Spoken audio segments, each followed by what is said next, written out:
I've heard you all aren't a big fan of Gleoks. Well, in today's video, I'm going to be showing you exactly how to take down Gleoks without any problem, to include King Gleok themselves. Now, for the easiest method, we're just going to be using a shield, and we're also going to be dropping a rocket and attaching that rocket to our shield with fusion. We're going to be doing this a few times throughout this, and we're also going to need a decent bow, but it doesn't have to be anything amazing. If you go to Hyrule Castle, there's plenty of bows in there that'll work, or really any bow. As long as you just have enough arrows, you should be perfectly fine. The better the bow, the less amount of arrows you're going to need to use. One more thing that can come in pretty handy is stamina regeneration food, but it is by no means necessary.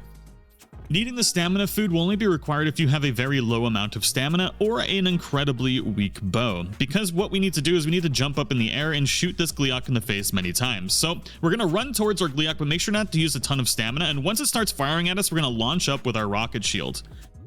From here, we're going to activate our glider, and then what we need to do is take out these heads as quick as possible. So we're going to shoot each head one time.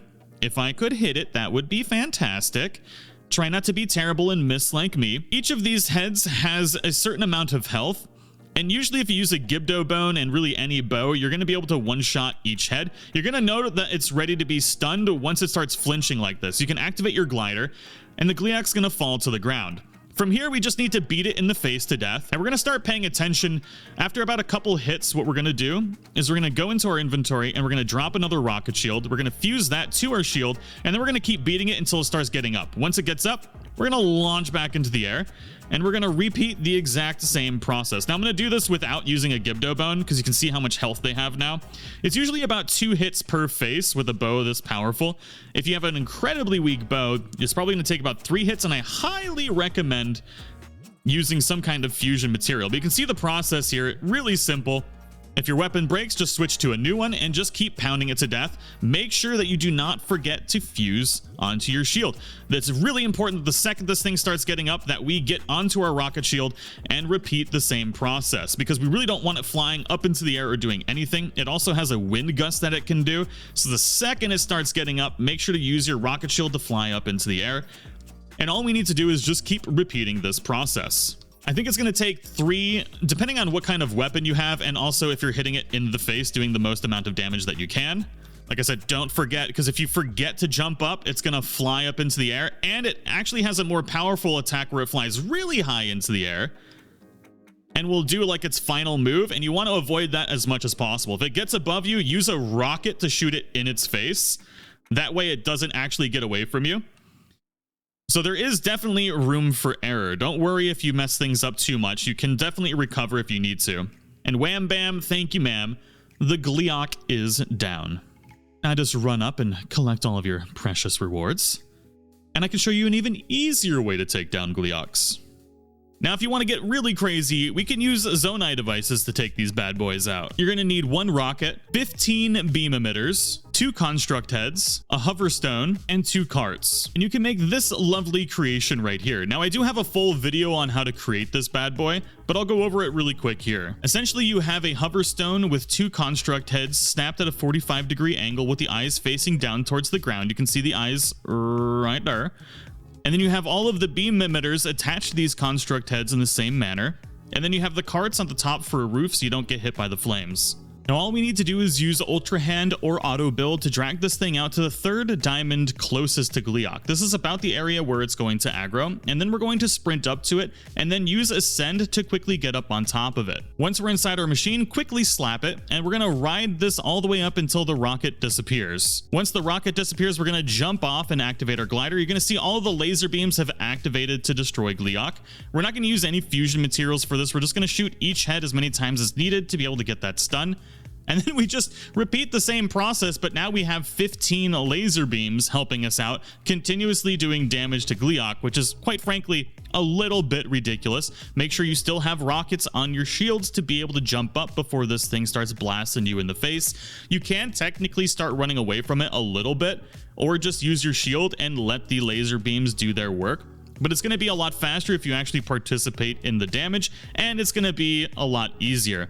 Also, make sure to keep an eye on your energy charges. If you need to, just open up your menu and use a large Zonaite charge. And also make sure to keep an eye on your rockets. That way you can fuse them to your shield if you need to, but most likely it's going to die really, really fast. Now here's a map of all the Gleok locations. You can find ice, fire, and lightning Gleoks throughout Hyrule.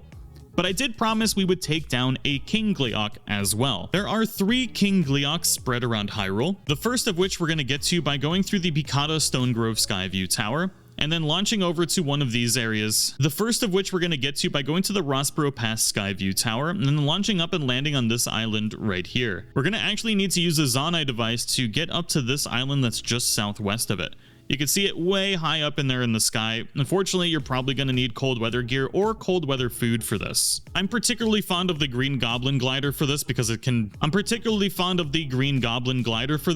quite frankly, it's just my favorite and I like it. Now, once you start getting closer, you're going to see the King Gleok flying around in the air. This means we want to start flying up higher above it, so that way we can get a bit of an advantage when we engage it. As we get closer to the King Gleok, it's going to aggro us and start flying closer to us. What I recommend doing is trying to fly up above it and then jumping off and using your glider and not falling to the ground like an idiot like me. But if you do, you can use your rocket to get right back up. And we're going to repeat the same process as we did with the other Gleoks. If you have a powerful fusion material, just shoot it right in its stupid little face, and then it's going to fall to the ground once you kill all 3 of the heads. Well, not really kill the heads, but stun them for some reason. And then you just hop down and you just beat them to death, just like we did before. Also, make sure to keep an eye on their movement because we do want to drop our rockets to be able to launch back up into the air. I was definitely anticipating the King Gleoks being a little bit more difficult than the regular ones, but really the only difference is they have all 3 elements on their body rather than just 1. Everything else, they're exactly the same. They have no more or less health than all the other Gleoks, and they are just as easy to kill once you get the hang of it. Now, I'm not going to lie, it's going to take you a few tries probably to kind of get the timing right and get used to it, and also not have all of your weapons breaking while you're fighting it. But really, it's an easy fight once you understand the mechanics, and all you got to do is just repeat this process over and over until they're dead. Now, if you are feeling frisky, you can use a Zonaite device to be able to take these down a little bit faster. And it might help you save on some resources and things like that, but obviously you're still going to be spending the Zonaite and the Zonaite devices to do it. The only real difficult thing about these is how quick your weapons break. So if you bring enough weapons, you're really not going to have a problem.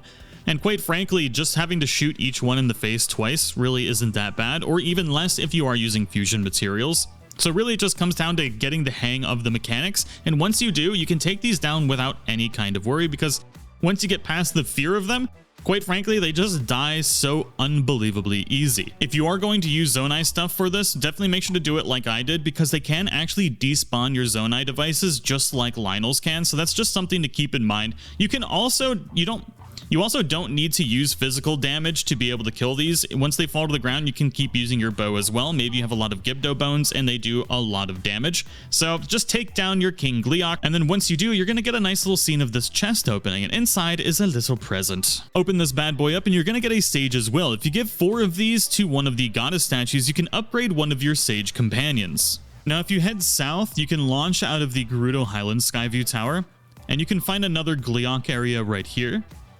And then you've got another one on the southeastern corner right here. So ladies and gentlemen, that's it. Hope you all enjoyed the video, and I'll see you all in the next one.